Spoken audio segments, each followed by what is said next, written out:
we've talked about a lot of different people, politicians, billionaires. We've talked about media. We've talked about, lobbyists. We talk about a lot of different people. Who would you say in order are the most powerful people in America? The actual politicians, the billionaires, the media folks, the lobbyists, or others?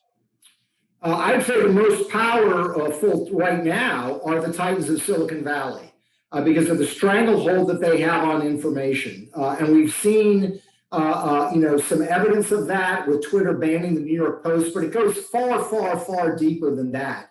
The vast majority of people, some estimate 80%, are getting their news and their information basically from platforms like Facebook and Twitter. That they're relying on Google for their search algorithms, and they have an ability to manipulate news and information, and they use it. And that, to me, is extremely troubling because they essentially walk in lockstep. They all have generally the same worldview, and they can use that power in such a way as to influence the politicians and who gets elected. So I would put Silicon Valley titans first, not just because of their wealth, but because of their ability to control information. I would put second among that public government officials, meaning President of the United States and members of Congress. What you often see is, whether it's people in Wall Street, people in oil companies who are rich, who are successful, going to Washington, D.C. with their tail between the legs, and oftentimes they should, but that's a demonstration of the power and the authority that government has. Think about it this way. Bill Gates, founder of Microsoft, enormously wealthy, enormously successful. Does he have more power than the number 2 person at the Environmental Protection Agency, EPA? I would argue he does not. Think about it this way. Bill Gates made his money by selling computers, voluntary exchange. People give money to Microsoft. Microsoft sends you the product that you're buying. That's how he made his money. Now he's got money. He can fund political campaigns. He can fund charitable activities. But Bill Gates cannot really legally compel anybody to do anything. If Bill Gates came to me and said, I think your lawn looks bad, I want you to change your lawn, I can tell Bill Gates to get lost. The number 2 in charge of the Environmental Protection Agency has a lot of power vested in his authority. He can put in process a procedure to confiscate land from individuals. He can bring criminal charges against individuals that he feels have violated the environment. And he may or may not be right. But the point is, who has actually the power to compel people to do something? I would say the number 2 person at the EPA has more power than Bill Gates does. So I would put government officials second. And then I would probably list third the media. And what I mean by that is sort of the mainstream media, their ability to influence and determine what stories and what narratives that they feel are important.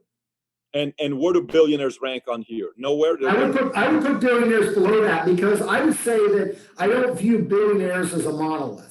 There are certainly ones that are very engaged in wanting to sort of transform American society. I mean, George Soros, for example, very, very active in a number of initiatives. He wants to reshape things in the United States and other parts of the world in the way that he wants them to. And he can do that. He's rich and he runs these charities. You can look at somebody on the right side of the spectrum who's more libertarian. You can look at the Koch brothers and say that they're doing the same thing.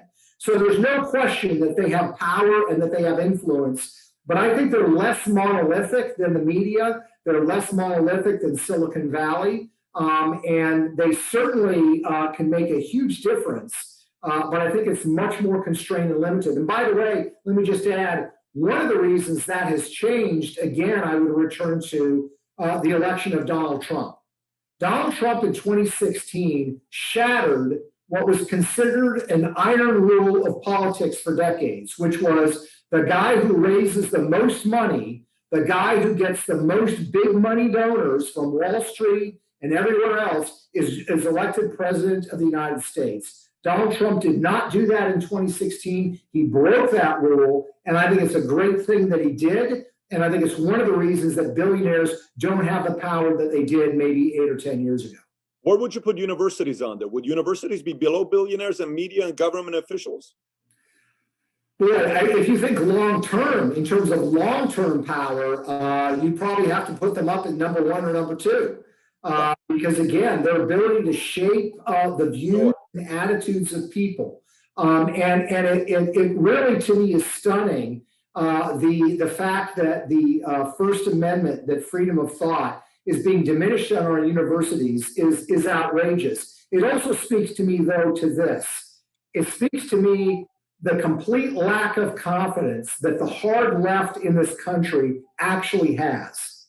Because if the hard left believed that their ideas were attractive, that their ideas were seductive, that their ideas were superior to those being presented by conservatives or moderates, they would want an open discussion. They would want to expose the weakness, the fallibility, the ridiculousness of conservative ideas. But they don't do that because they recognize that their ideas really are not that attractive.